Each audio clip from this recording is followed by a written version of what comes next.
புதினம் தெரியுமோ? புதினம் தெரியுமோ? பவளம் பவளம். என்னப்பா? கொஞ்சம் தேசிக்க தண்ணி கரைச்சி தாடி உள்ள. பின்னுக்கு போய் மரத்துல 2 காயை ஆஞ்சு கொண்டு வாங்குவேன். தந்தை செல்வாவின் நிகழ்வு எப்படி போச்சுதப்பா? அதை என்னடி பேசுவா? தந்தை செல்வாவின் மரணச் சடங்குல அப்ப யாழ்ப்பாணத்துல 5 லட்சம் பேர் அஞ்சலி செலுத்த வந்தவ என்று சொல்லிச்சினா. ஆனா இன்றைக்கு தந்தை செல்வாவின் நினைவு நாள் அஞ்சலி நிகழ்வு ஒரு 50 பேருக்கு மேல தாண்டிலை அடி உள்ள. பார்க்க மனசுக்கு கஷ்டமா இருந்தது. நினைவு பேருரை நடத்த தென்கிழக்கு பல்கலைக்கழக மொழித்துறை முதுநிலை பேராசிரியர் ரமேஷ் ஐயாவும் என்ன நினைச்சாரோ தெரியல. தேரலும் நெடுங்குது. எல்லாரும் ஆளையால் கடிபடுறாங்க. என்னத்தை சொல்ல? இந்த அரங்கோ தண்ணியை குடிக்குங்கோ. உங்க கேட்க யாரும் வர போறாங்க. ஓமடி பவளம் தண்ணியத்தான் குடிச்சு போட்டு புதினத்தை சொல்லுவான்.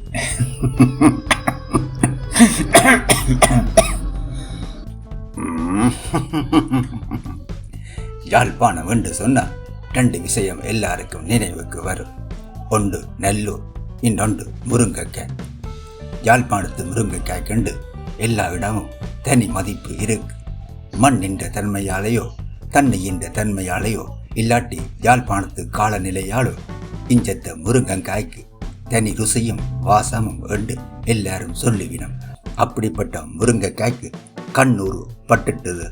இந்த முறை முருங்கைக்காய் தோட்டம் செய்தவை எல்லாம் தலையில கை வச்சபடி இடுக்கினான். வழக்கமா இந்த சீசனில முருங்கைக்காய் காய்ச்சி கொட்டும். முருங்கைக்காய் தோட்டம் வச்சவையும் அதை கொழும்புக்கோ வெளிநாட்டுக்கோ தம்புள்ளைக்கோ அனுப்பி லட்சக்கணக்கில் உழைப்பின். முருங்கைக்காய்க்கு செலவும் குறைவு, கணக்க பாடுபடவும் தேவையில்லை. இடக்கிட இறைச்சால் காணும். பூச்சி அடிக்காமல் மருந்தடிச்சு பருவத்தில் உரம் போட்டால் முருங்கை மரம் காசு காய்க்கிற மரமா மாறிடும். இப்படித்தான் இவ்வளவு நாளும் இருந்தது. ஆனால் இந்த முறை என்ன நடந்ததோ தெரியல. மரத்துல பூ பிடிக்குது, ஆனா அது பிஞ்சு பிடிக்காம உடனேயே கொட்டுண்டுதான். என்னென்னவோ மருந்தெல்லாம் அடிச்சு பார்த்தும் ஒன்றுக்கும் சரி வரையில என்று தோட்டக்காரன் புலம்புகினான். சிலர் உடனேயே முருங்கையை அழிச்சு போட்டு வேற பயிர் வைக்கினான். இதுக்கு என்ன காரணம் என்று விவசாயத்துக்கு பொறுப்பா இருக்கிறவை தான் கண்டுபிடிச்சு தீர்வு சொல்லணும். ஆனால் அவைகள் தங்கட பாடு. இப்படித்தான் சுனாமிக்கு பிறகு முள்ளு முருங்கையில யானைக்கால் மாதிரி இலையெல்லாம் கட்டி கட்டியா வந்து காய்ஞ்சு கருத்து கடைசியில அழிஞ்சே போட்டுது. இப்ப முள்ளு முருங்கை கல்யாண முருங்கையில கண்ணால காண்றதே அரிதா போட்டுது. முந்தி எல்லாரின் வீட்டு வேலியிலையும் கட்டாயம் முள்ளு முருங்கை இருக்கும். இப்ப கல்யாண வீட்டுக்கு கன்னிக்கால் நடவே முள்ளு முருங்கைக்கு காடு மேடு எல்லாம் அரைஞ்சுதான் கண்டுபிடிக்க வேண்டி கிடக்கு.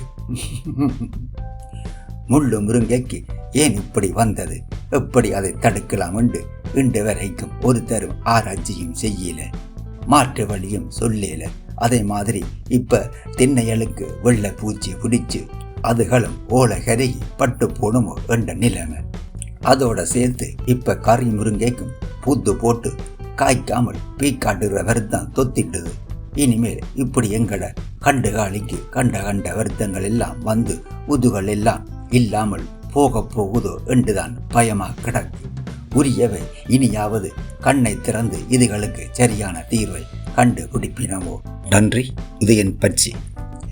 அவியல் விடுப்புகள் உண்டானங்களையும் கண்டுபிடிப்பினோம். ஆராய்ச்சி எங்க செய்யணும்? சும்மா பத்திரிகைகளுக்கு கட்டுரைகள் எழுதி போனா காணுமே. அதெல்லாம் லேப்பில் போய் கண்டுபிடிச்சு ஆராய்ச்சி செய்து பார்க்கல வேணும். பாப்பம் என்ன நடக்குதுன்னு.